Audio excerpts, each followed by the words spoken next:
Now at 5, a new trial ordered for a former officer.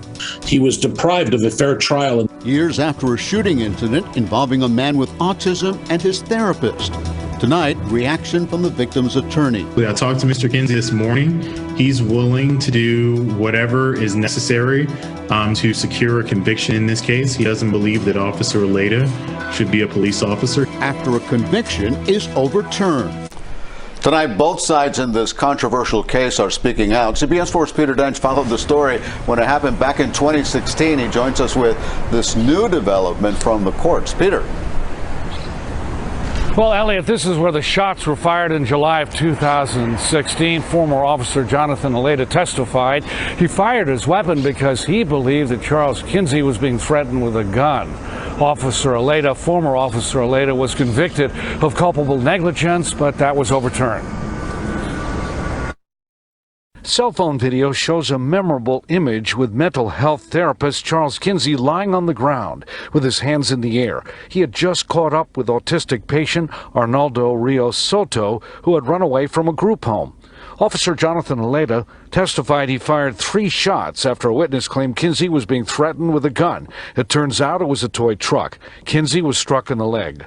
Officer Aledda showed up on scene, believed that there was a hostage situation, believed that there was a firearm, and he fired shots to protect someone. Officer Aledda was acquitted of 2 counts of attempted manslaughter, but convicted of culpable negligence. The 3rd District Court of Appeals ruled a circuit judge erred by refusing to allow the SWAT team commander to testify about the training that Aledda received relating to hostage rescues. Essentially what the appellate court said is that Officer Aledda should have been allowed to show testimony illustrating that he did that day what he was trained to do. Aledda's attorney, Eric Schwartzrein, adds, there were 13 officers on scene. Officer Aledda was the only SWAT officer, and he did what he was trained to do. Kinsey's attorney, Hilton Napoleon, disagrees. This incident was not related to a SWAT operation.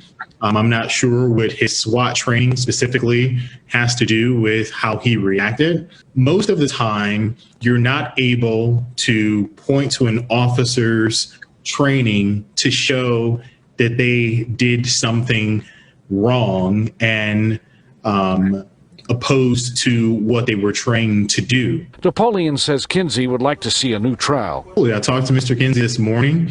He's willing to do whatever is necessary to secure a conviction in this case. He doesn't believe that Officer Aledda should be a police officer. He doesn't think that he should be able to get his police credentials back. Officer Aledda was fired and sentenced to a year of probation and was ordered to write a 2,500-word essay on policing. Now, Aledda's attorney told us that Aledda looks forward to getting his job back. He also said Aledda could not comment on camera right now because of the possibility that there will be a new trial coming up at 6. In just 1 hour, we will hear from the attorney for the autistic patient. We are live in North Miami. Peter Dench, CBS 4 News.